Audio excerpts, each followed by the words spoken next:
Get me Steven Spielberg. He's unavailable. Then get me his non-union Mexican equivalent. Few names echo through the halls of Hollywood with the same lofty reverence as Steven Spielberg. After all, this is the grey-goateed gent who managed to wrangle a piece of pulpy nonsense into one of the greatest thrillers ever conceived, delivered two of the 90s most sacrosanct pieces of populist filmmaking in a single year, and has nabbed an armful of Oscars for many a job well done. He's the safe ward of grand spectacle, familial strife, and technical ambition, but I can't help but wonder, does Spielberg's reliance on sentimental storytelling help or hurt his films? You must choose. But choose wisely. Is that reliable, don't rock the boat eye for casual engagement at the expense of something more? What do I mean when I say sentimental in the context of this luminary figure? In his more mainstream tentpoles, there's typically a strained relationship between parental figures and children, an escalating series of perilous encounters in the name of curiosity coaxing discovery, and a fist-pumping finale of heartwarming resolution. With his fact-based period pieces, you'll find a melodramatic blend of grandstanding performances and meticulous detail, typically in service of a conflicted protagonist, caught juggling the myriad complexities of the political and cultural climate in an attempt to do what they believe to be right. These are tried and true formulas, and for the most part they work. You know, I have 7 kids. When they were all growing up, I told them stories every night.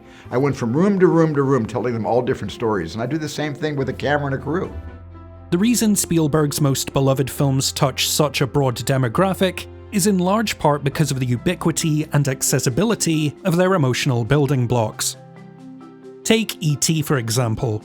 Children get caught up in the adventure and relate to Elliot and his precocious scamp of an alien friend, while parents and older audiences can tap into those same nostalgic veins of youthful abandon, whilst relating with the more thankless roles of apprehensive authority figures unsure of this extraterrestrial munchkin. E.T. would not be a better film if it muddied the waters with intrusive realism. Raiders of the Lost Ark wouldn't be a more exhilarating thrill ride if the Nazis won, and I hardly believe the adventures of Tintin would be better served by an arbitrary injection of bleak ambiguity. The best of Spielberg's lighter fare contextualizes their cornier moments as character growth or relatively unobtrusive plot lubricant, making for some of the most cherished works the medium has to offer. There's nothing inherently wrong with minor contrivance or adopting a more gentle approach, providing the story requires it. The problem is, too often Spielberg pulls his punches when he could be leaning in for the knockout blow. There's an overriding sense that, when the going gets tough, an optimistic angel swoops in from on high and sands down the corners, smooths out the splinters, and varnishes everything to an artificial, unpalatable sheen. Hook brushes off the death of a child and long-standing emotional neglect to get back to a fly-by-wire pantomime of swashbuckling silliness. The Lost World nail-guns a completely unbelievable father-daughter relationship onto the sides of a carnivorous romp. Ready Player One is sterilised, gatekeeping faux nostalgia that's almost entirely devoid of sincerity. A fanboy knows a hater. Indiana Jones and the Kingdom of Crystal Skulls is an abomination of cutesy rejoiners that lacks any of the heart of its earlier installments, and the delightful but slight The Terminal misses every opportunity it's presented with to challenge xenophobia, nationalism, and American exceptionalism in favour of just asking Tom Hanks to turn his charm all the way up to 11. However, the crown jewel of Spielbergian cop-outs is reserved for War of the Worlds. Ray Ferrier, a lackadaisical parent stumbling through the end of the world, is forced to look on in horror as his son Robbie sprints headlong into certain death. It feels unexpected even amongst the unfathomable destruction, it's in keeping with the forlorn tone found elsewhere, and it completes a strand of the film's post-9/11 allegorical arc, where patriotic young persons from across the United States threw themselves against an enemy they didn't understand out of a sense of patriotic duty, tragically losing their lives in the process. It's a defining moment in the narrative, or it would be if it weren't for Spielberg's utter refusal to embrace the harsh reality he's just spent the last 2 hours establishing. By sparing Robbie from certain death, the character is robbed of his narrative function, the lessons and loss endured along the way are undone, and War of the Worlds surrenders its dramatic credibility for threadbare cheese. In order for sentimentality to sit right, and for the truth to blend effortlessly with the artistic embellishments of filmmaking, it needs to feel earned, honest, and appropriate. At his worst, Spielberg feels like a storyteller looking for the path of least resistance, skirting past the tough questions for easier but ultimately far less satisfying answers. Yet, it's in his more prestige-minded, factually based work where these cloying, syrupy affectations cause the most disruption.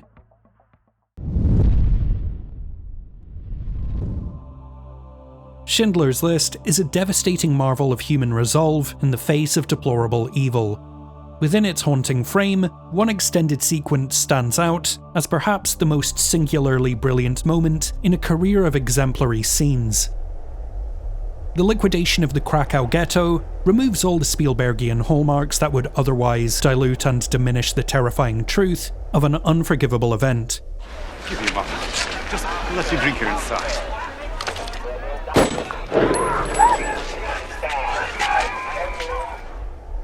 There's no music to guide our empathy. The shot composition is raggedly documentarian, as it candidly captures these atrocities.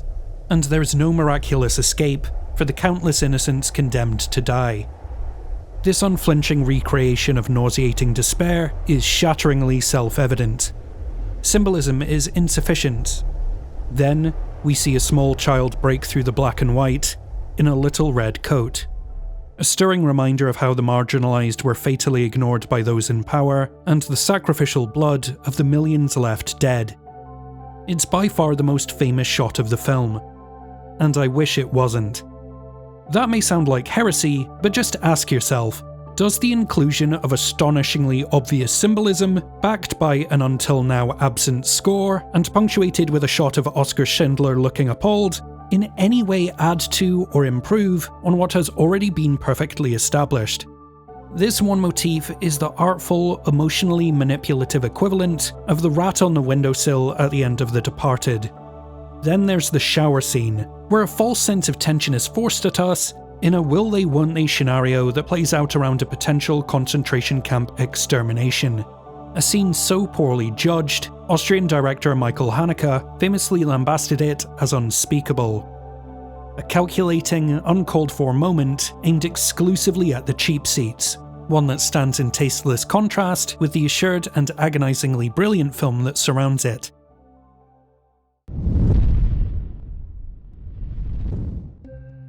While I stand by all these criticisms for a director I admire enormously, I'd be remiss not to mention the ways in which Spielberg occasionally toys with these bad habits in order to reach new heights of nuance.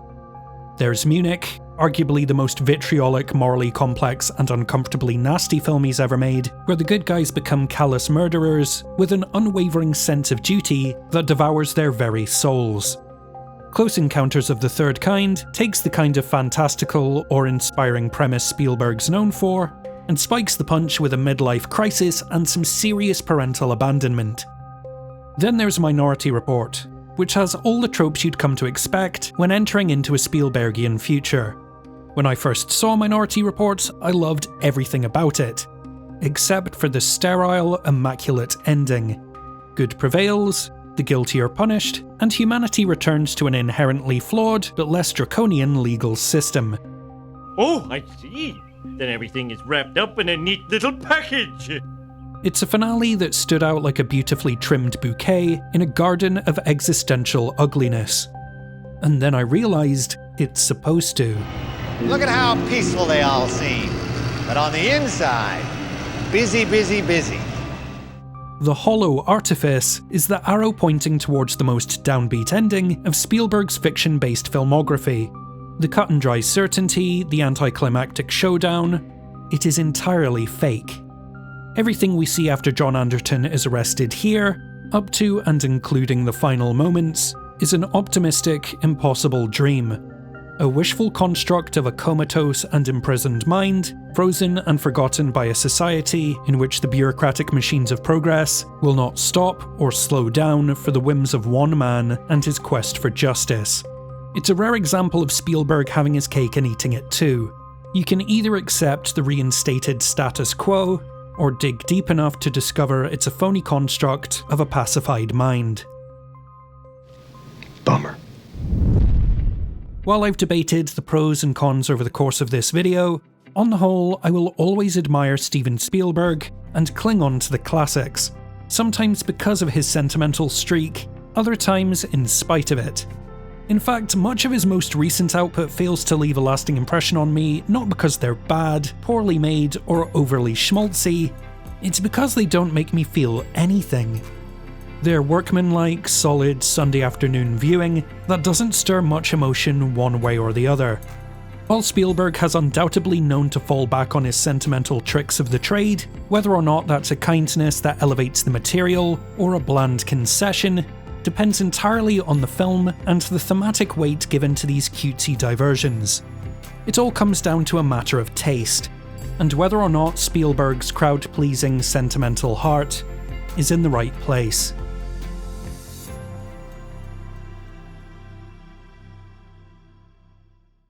Four tickets to Jurassic Park for our Patreon producers Jennifer C, Claire MD, Becky O, and Nicholas Lair-Revere, and we're gonna need a bigger end credits sequence for all these amazing folks who support us over on Patreon.